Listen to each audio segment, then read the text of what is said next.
Vamos à palavra de Deus, irmãos.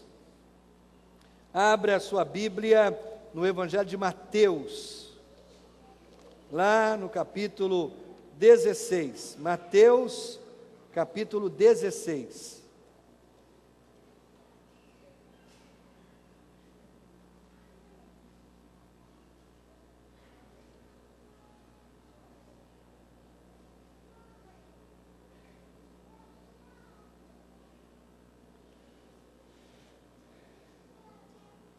Eu quero conversar com você sobre a CIB, sobre a nossa igreja.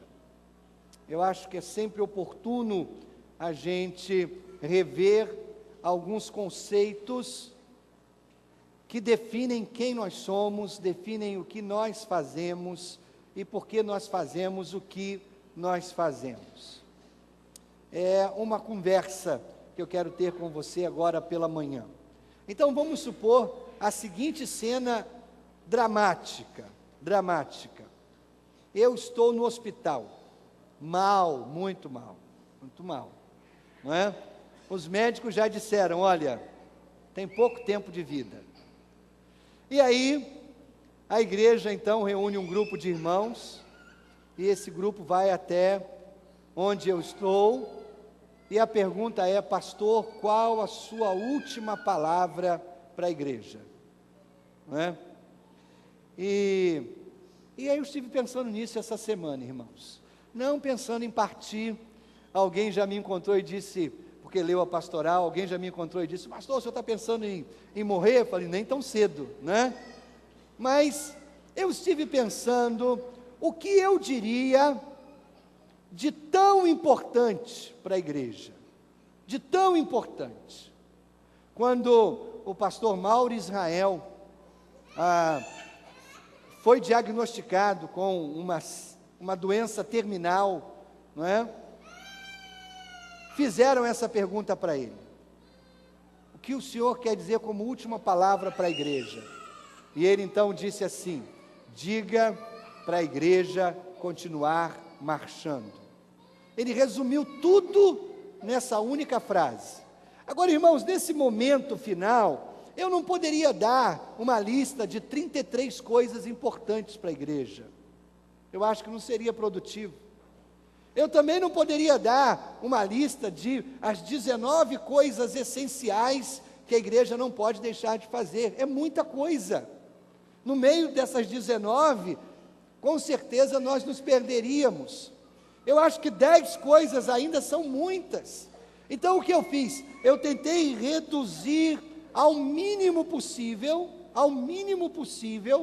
aquilo que eu considero ser essencial para a igreja. Aquilo que da minha visão da igreja, da minha visão de Bíblia, da minha visão do coração de Deus para essa igreja, seja essencial. Aquilo que não pode faltar. Então essa é a minha lista. Talvez você observando a minha lista, sinta falta de algumas coisas, porque talvez na sua mente você tenha a sua lista. Mas aqui vai aquilo que eu tentei reduzir ao mínimo possível, e esse mínimo possível eu chamo de producente, de coisas que você não vai esquecer, ao mínimo possível de coisas que a igreja não pode deixar de fazer e que você é capaz de guardar na sua memória. Se você sentir falta de alguma coisa, é porque você tem a sua lista. Essa é a lista do pastor Arlênio sobre a segunda igreja. Quando Jesus orientava sobre a igreja, suas primeiras palavras para os seus discípulos sobre a igreja foram exatamente essas aqui. Nós vamos explorá-las melhor logo mais à noite. Mas em Mateus 16, Jesus diz assim, feliz é você, Simão, filho de Jonas, porque isso não foi lhe revelado por carne ou sangue, mas por meu Pai que está nos céus. E eu lhe digo que você é Pedro, e sobre esta pedra, aí vem o que eu quero destacar, edificarei a minha igreja, e as portas do Hades não poderão vencê-la. Jesus disse: eu vou edificar a minha igreja, eu vou construir a minha igreja, eu vou fazer a minha igreja. Ele é o construtor. E nós, irmãos, somos auxiliares nisso. E como auxiliares, nós precisamos cooperar. Como auxiliares, como serventes do construtor, nós precisamos auxiliar o construtor. Nós precisamos dar ao construtor aquilo que ele acha essencial. Então aqui está o que eu penso ser essencial na igreja. Em primeiro lugar, irmãos, que a igreja seja cristocêntrica. Essa palavra você não vai encontrar no dicionário, mas é uma palavra usada nos púlpitos para definir a expressão Cristo no centro. A palavra cristocêntrica significa que Jesus é o centro, Jesus é o eixo. Então, irmãos, quando nós afirmamos que a igreja precisa ser cristocêntrica, nós estamos propondo que Cristo seja o centro absoluto da igreja, que dele emanem todas as coisas, e que para ele sejam feitas todas as coisas. Nós precisamos, de fato, defender essa postura cristocêntrica da igreja. Eu fico muito espantado hoje em dia, quando algumas igrejas são edificadas em torno, por exemplo, de algumas doutrinas bíblicas. Aquela é a igreja da prosperidade, aquela é a igreja da cura, aquela é a igreja da libertação, aquela é a igreja da família, aquela é a igreja dos jovens. Irmãos, me espanta muito quando nós começamos a definir igreja em torno de assuntos ou de questões que não o próprio Cristo. Antes de tudo, eu quero ser definido, e eu quero que a igreja seja definida como a igreja de Cristo. Não é a igreja da família, não é a igreja da prosperidade, não é a igreja da cura, não é a igreja da libertação, embora tudo isso seja importante, embora tudo isso seja coisas que nós devemos buscar, antes e acima de tudo, nós somos a igreja de Cristo. Nós somos a igreja de Jesus. E quando eu digo que a igreja precisa ser cristocêntrica, ela precisa ser cristocêntrica na sua teologia, em primeiro lugar. Nossa teologia não é a teologia de Paulo, não é a teologia de Pedro, não é a teologia dos apóstolos. Eu quero que você entenda que nós buscamos a teologia de Jesus, que a nossa doutrina está firmada no próprio Cristo, que nós não temos outras personalidades que definem a nossa teologia, a não ser o próprio Cristo, que inspirou Paulo, que inspirou Pedro, que inspirou os apóstolos, mas que antes de tudo nos inspira a ver nas palavras de Paulo, Pedro e os apóstolos a sua própria teologia. A nossa teologia é cristocêntrica. Nós buscamos entender o que Cristo ou o que Jesus falou a respeito do próprio Deus. Nossa teologia é cristocêntrica. Nossa mensagem é cristocêntrica. Nós pregamos e anunciamos Jesus, mais nada nem ninguém. Talvez alguém possa dizer: vocês têm uma única mensagem. E se disserem isso como crítica, nós vamos receber isso como elogio. Porque se a nossa única mensagem é Jesus, então é isso que nós queremos. Nós queremos pregar o Cristo vivo. Nós queremos anunciar Jesus. Eu aprendi isso muito cedo com o meu pastor. Tudo que ele pregava desembocava em Jesus. Tudo que ele pregava chegava em Jesus. Essa era uma única mensagem. Eu lembro de uma noite, domingo à noite, a igreja lotada, muitos convidados, e o pastor pregando sobre anjos. Anjos. E ele falou do arcanjo Miguel, ele falou das hierarquias entre os anjos, e ele falou das funções dos anjos, e eu como seminarista sentado lá no meu lugar, pensando assim, meu Deus, que desperdício, meu pastor podia estar pregando uma mensagem evangelística, anunciando Jesus, porque a gente está lotado de visitantes, e o pastor pregando sobre anjo, e anjo para lá, e anjo para cá, e anjo, até que ele chega no final da mensagem, e ele fala que houve um anjo, que apareceu a uma menina na Judéia, e esse anjo anunciou a essa menina o nascimento do Salvador, Jesus Cristo. E aí ele diz, e é isso que nós estamos aqui anunciando, Jesus, nosso Salvador. Quem veio aqui nessa noite para aceitar Jesus? A frente encheu de pessoas se decidindo por Jesus. Ou seja, uma mensagem que talvez apontasse para várias direções, ele conseguiu trazê-la exatamente para o ponto que deve ser a nossa mensagem. Jesus é a nossa única mensagem. Se você está em busca de uma mensagem política, se você está em busca de uma mensagem ecologicamente correta, se você está em busca de uma mensagem que afague o seu coração, meu querido, esse não é o lugar. Esse é o lugar de anunciar Jesus, porque a nossa mensagem é cristocêntrica. Mais ainda, nós somos cristocêntricos no exemplo. É claro, irmãos, que nós sabemos que existiram no passado e no presente ainda existem muitos bons cristãos, muitos homens e mulheres que vivem uma vida exemplar ou viveram uma vida exemplar. Nós citamos essas pessoas, são nossos exemplos, muitas vezes são nossa inspiração, mas queridos, o nosso exemplo maior é Jesus.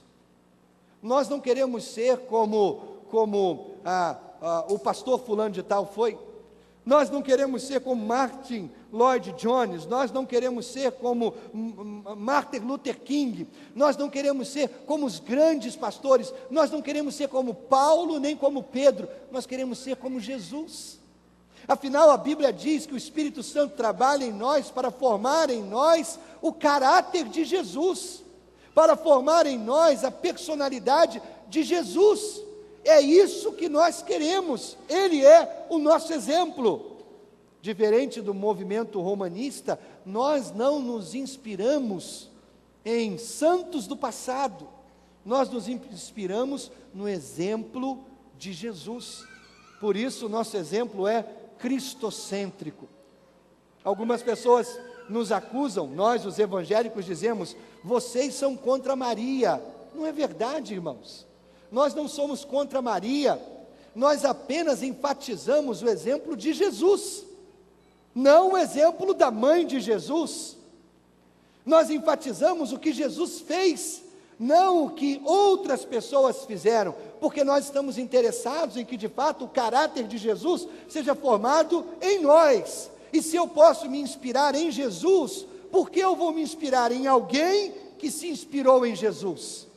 Se eu posso conhecer Jesus e dedicar a minha vida a conhecer Jesus, por que eu vou dedicar a minha vida a conhecer uma pessoa que conheceu Jesus? Nós evangélicos não temos absolutamente nada contra Maria. Na verdade, o único mandamento que Maria deixou na Bíblia, nós seguimos. Você sabe qual é o mandamento que Maria deixou na Bíblia? Ela disse, façam tudo o que ele, Jesus, lhes mandar fazer. Não foi isso? Lá nas bodas de Caná, naquele casamento, quando faltou o vinho, ela pede que Jesus faça alguma coisa, Jesus se propõe então a fazer, ela chama os servos daquela casa e diz para eles, façam tudo que ele lhes mandar fazer. É o mandamento que ela deixou. Então ela, a própria Maria, aponta para Jesus. Nossa mensagem, nosso exemplo, nossa teologia é cristocêntrica. Igreja, nós não podemos esquecer disso, que nós sejamos cristocêntricos. Segundo, que a igreja seja graciosa. Graciosa. O que significa isso, irmãos? A igreja precisa ser conhecida como uma comunidade inclusiva. Muitas vezes, irmãos, nós somos conhecidos como a comunidade dos que não fazem. Os crentes não bebem, os crentes não fumam, os crentes não falam palavrão, os crentes não vão no show da Anitta. Os crentes não ouvem música da Anitta. Os crentes nem sabem quem é a Anitta. Nós somos conhecidos como os contra, não é? Os do contra. Mas, irmãos, nós fazemos tantas coisas boas, nós afirmamos tantas coisas boas, nós temos tantas coisas boas para a gente fazer. Nós não somos a comunidade dos que excluem, nós somos a comunidade dos que incluem, dos que abraçam. Ou seja, nossas portas devem estar sempre abertas para receber todas as pessoas que desejem minimamente caminhar com Jesus. Nós não estamos de portas abertas para santos, irmãos. Nós estamos de portas abertas para pecadores que querem conhecer Jesus. Por isso nós somos a comunidade dos que incluem. Nós não temos problemas algum com os homossexuais. Não temos nenhum problema com eles. Nosso problema é com a homossexualidade. Você entende? Que venham os homossexuais e nós vamos ensinar a eles a doutrina bíblica de ser homem e ser mulher. Nós vamos aceitá-los. Não aceitamos a homossexualidade, mas aceitamos o homem, a mulher que quer conhecer Jesus.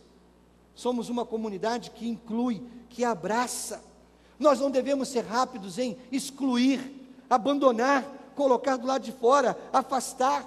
Nós temos que ser ágeis no acolher, no incluir.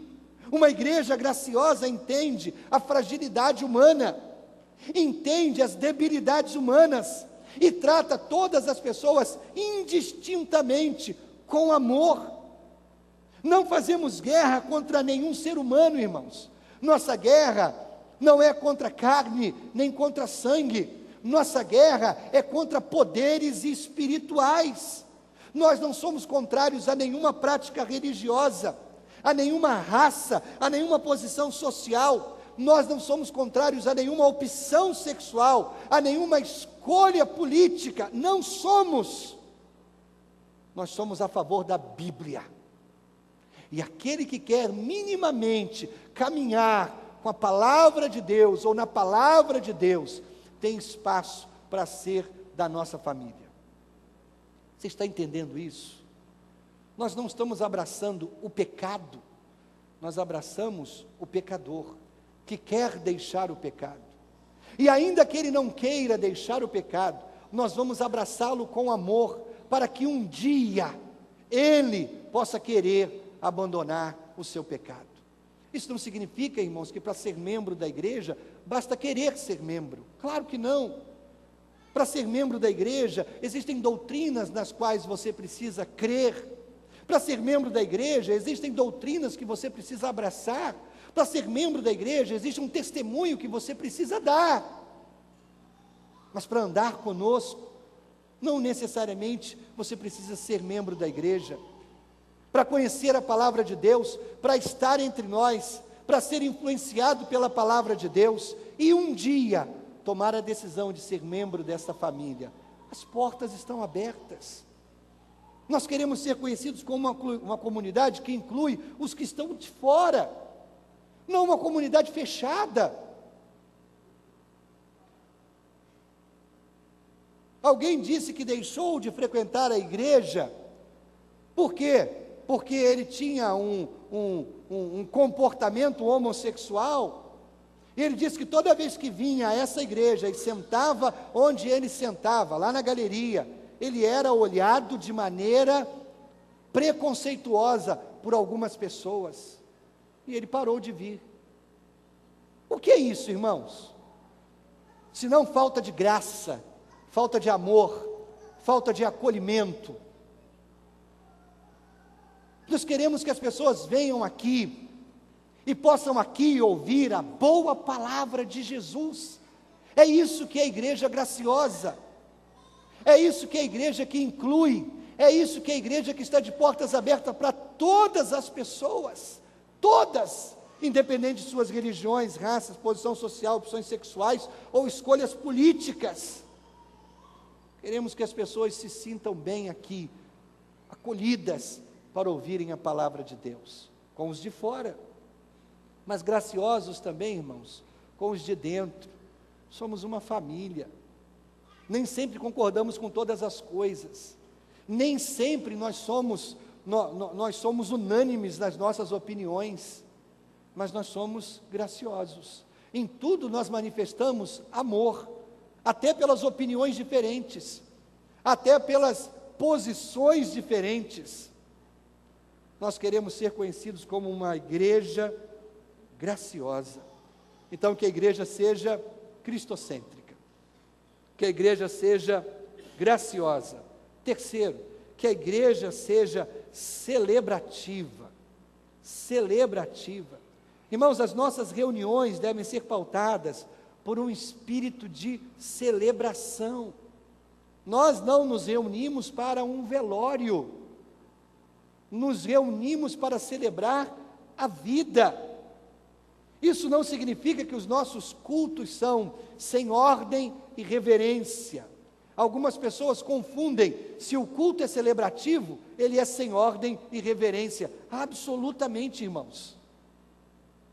Culto celebrativo significa que nós reconhecemos que o nosso Deus é grande, Ele é poderoso, então nós devemos ter ordem e decência, ordem e reverência diante dEle, mas ao mesmo tempo esse Deus grandioso se importa conosco. E isso provoca em nosso coração uma tão grande alegria, que quando nós nos reunimos, nós fazemos festa para esse Deus. Nós não podemos perder, irmãos, as oportunidades de fazer cultos celebrativos, cultos festivos, cultos em que de fato o nome de Deus será engrandecido nas nossas orações, nos nossos cânticos, nas nossas mensagens. Nós podemos celebrar a Deus com tudo que tem fôlego, através do teatro, através da dança, através das artes. Nós podemos incluir em nossos cultos todo tipo de arte que de fato vá engrandecer o nome do nosso Deus. Arte que vem do coração, arte que vem do talento que o próprio Deus deu a várias pessoas. Nossa igreja precisa ser, irmãos, celebrativa. Por isso, queridos, por favor, entendam o pastor Arlênio.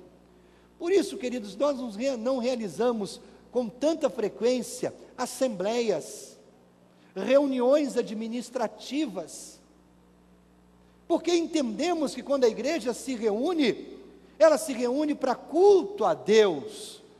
E às vezes, irmãos, quando nós nos perdemos em assuntos administrativos, nós perdemos a oportunidade de anunciar Jesus, de celebrar Jesus e de levar edificação para a vida de muitas pessoas. Que a igreja seja celebrativa, que os nossos cultos sejam cultos de inspiração, que você saia daqui inspirado a viver uma vida diferente para Deus, inspirado a viver para Deus o que Ele quer que você viva, inspirado a viver a Bíblia, inspirado a ser um cristão melhor, um marido melhor, uma esposa melhor, um filho melhor, um funcionário melhor, inspirado a ser pagador das suas contas, inspirado a ser uma pessoa honesta, justa, correta, generosa.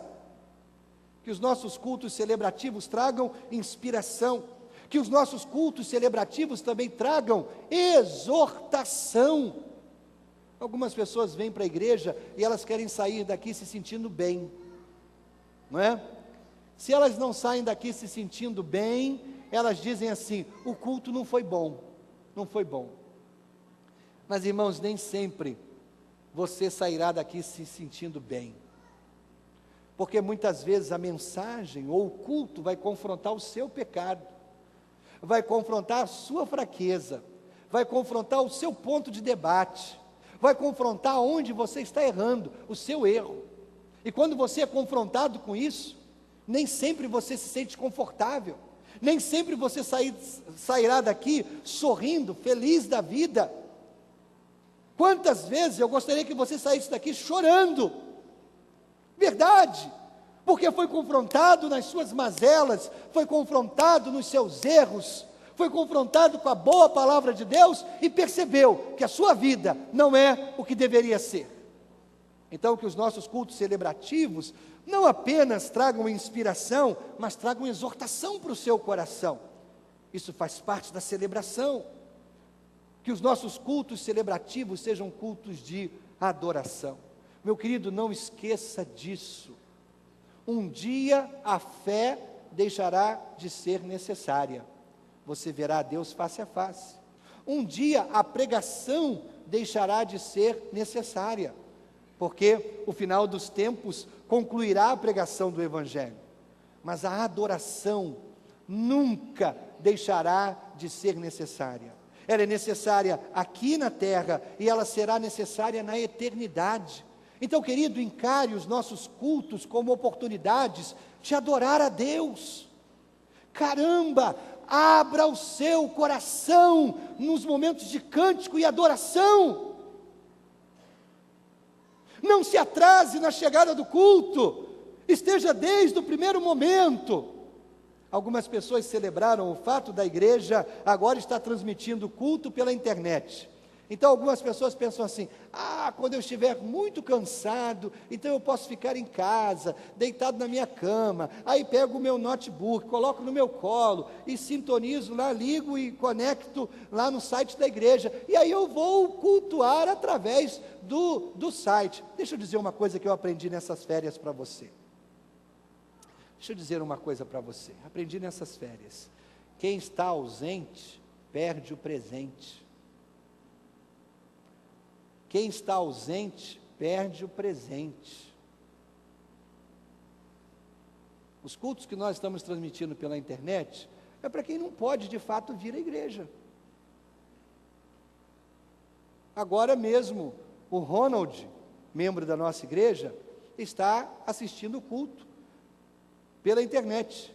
Mas por quê? Porque ele está em outra cidade. Ele escreveu lá no site da igreja agora, mandou um recadinho, pediu para a gente orar pelo calor de Itaperuna. Ele está lá em Guarapari, né? E pediu para a gente orar pelo calor de Itaperuna. Daqui a pouco ele está chegando, né? Então, vamos orar por isso. Mas ele está em outra cidade, você entende? Os nossos cultos são oportunidades, irmãos, para a gente se reunir com o povo de Deus e adorar a Deus, cultuar a Deus, engrandecer o nome do Senhor. Então, quando você vier, venha 100%, venha inteiro, não venha partido, não venha com o coração deixado lá de fora, venha inteiro e cultue a Deus, que a igreja seja celebrativa. Quarto e último, que a igreja seja discipuladora. Irmãos, como Deus tem desafiado o meu coração a pensar nisso daí. Por muito tempo, a igreja se preocupou em fazer convertidos. E pior do que isso, quanto tempo a igreja, e eu digo a igreja de uma maneira geral, não só a nossa, mas de uma maneira geral, quanto tempo a igreja se preocupou em fazer membros. E nós nos esquecemos que Jesus disse que nós deveríamos fazer discípulos de todas as nações. Discípulos são pessoas que seguem a um mestre, mas seguem de verdade. Pessoas que imitam o mestre, mas imitam de verdade. Discipulado, irmãos, é um processo pelo qual cada pessoa, individualmente, é levada a seguir o exemplo do Mestre Jesus. Quantos aqui tiveram alguém, ou tem alguém, que, por exemplo, cuida da sua vida espiritual? Sabe como nós tratamos a nossa própria vida espiritual, irmãos? Nós tratamos a nossa vida espiritual como assunto privado e pessoal. Quando a vida espiritual é mais comunitária do que privada. Quantos aqui dividem, por exemplo, a responsabilidade de ler a Bíblia com outra pessoa? Do tipo assim, muito bem, quantos capítulos da Bíblia você leu essa semana? Muito bem, você decorou algum versículo e pode explicar para mim o sentido desse versículo?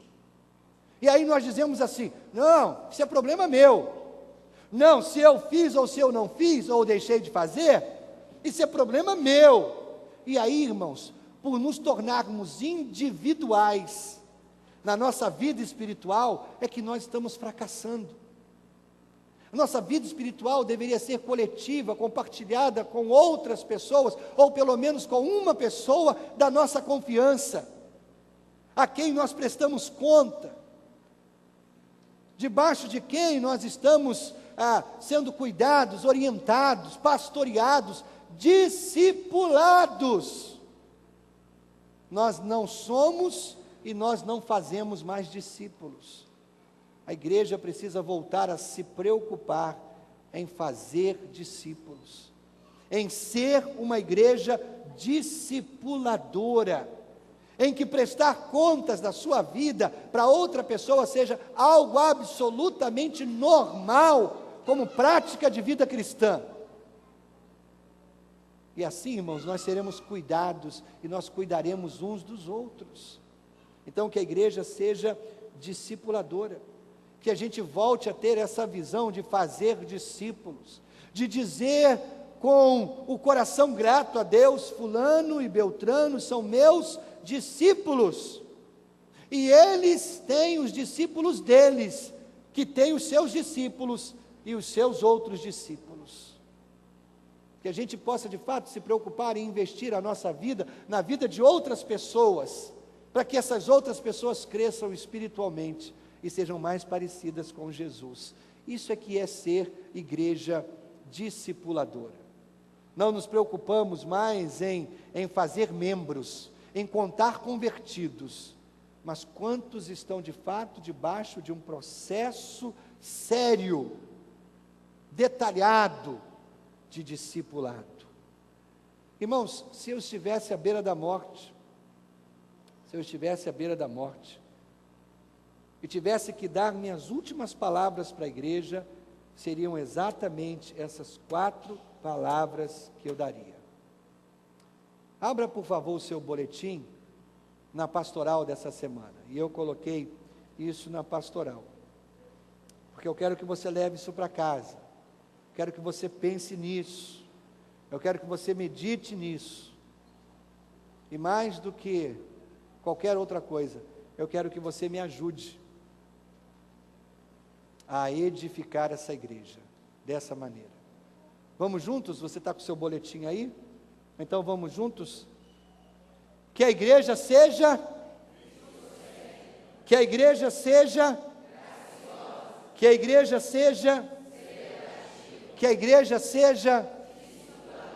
cristocêntrica, graciosa. Vamos juntos? Cristocêntrica, graciosa, celebrativa, discipuladora. Cristocêntrica, graciosa, celebrativa, discipuladora. Irmãos, vamos edificar essa igreja dessa maneira? Vamos fazer isso juntos? Vamos fazer isso juntos? Curve a sua cabeça, feche os seus olhos. Para a glória de Deus, para a bênção das nossas famílias e para a edificação de muitas vidas, que edifiquemos esta igreja, junto com o construtor maior, Jesus.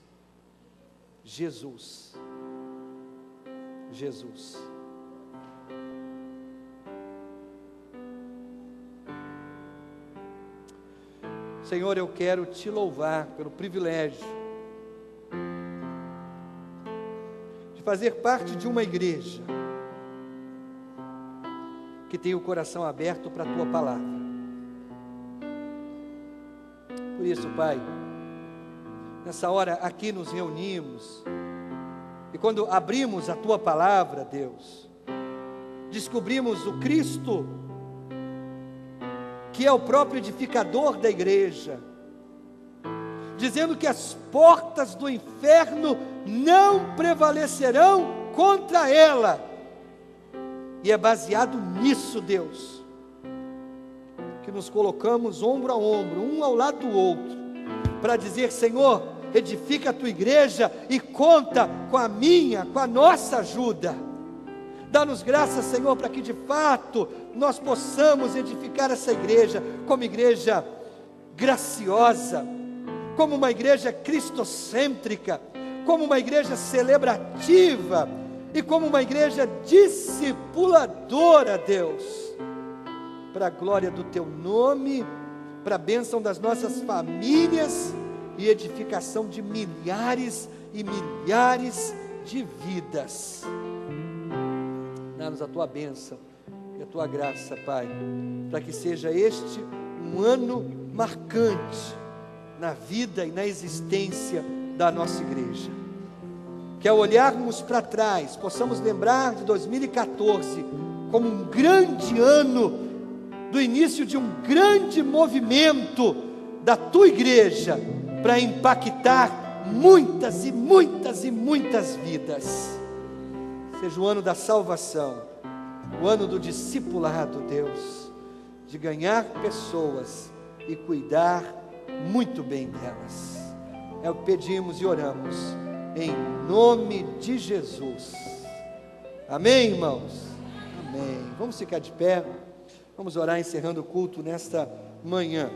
Quem está conosco, irmãos, é o Pedro Salles. Ele está acompanhando e cultuando pela internet. É o Pedrinho, não é?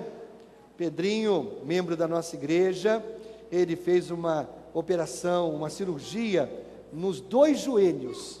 Foi uma cirurgia extremamente delicada, se não me falha a memória, foram 7 horas de cirurgia. Ele vai ficar pelo menos 1 mês sem colocar o pé no chão, pelo menos 90 dias numa recuperação muito cheia de detalhes, e ele pede oração por isso. Então, Pedrinho, nós vamos orar por você, vamos pedir que Deus lhe dê uma boa recuperação. Enquanto você estiver em casa, você acompanha pela internet, e você não estará ausente, e não perderá o presente, porque você não pode vir, e Deus vai estar abençoando você aí na sua casa. Um abraço para você e para Letícia, sua esposa. Vamos orar, irmãos? Leva-nos, Senhor, em paz, amparados, protegidos e guardados por Ti, Senhor. Dá a Tua bênção, Senhor, para o Teu filho Pedrinho, nessa recuperação da sua cirurgia, que ele, sua esposa, seus filhos estejam debaixo dos Teus cuidados, Deus, nesse tempo de recuperação. Que ele seja abençoado por Ti, meu Pai, assim como muitos outros que conosco também estão pela internet. Recebam a Tua graça e bênção. Leva-nos em paz aos nossos lares e dá-nos um domingo na Tua presença e debaixo da Tua graça. Em nome de Jesus, amém, Senhor, amém. Irmãos, que horas nós retornamos aqui? 7h30, só tem o culto das 7h30. Não esqueça disso. Deus abençoe, bom domingo.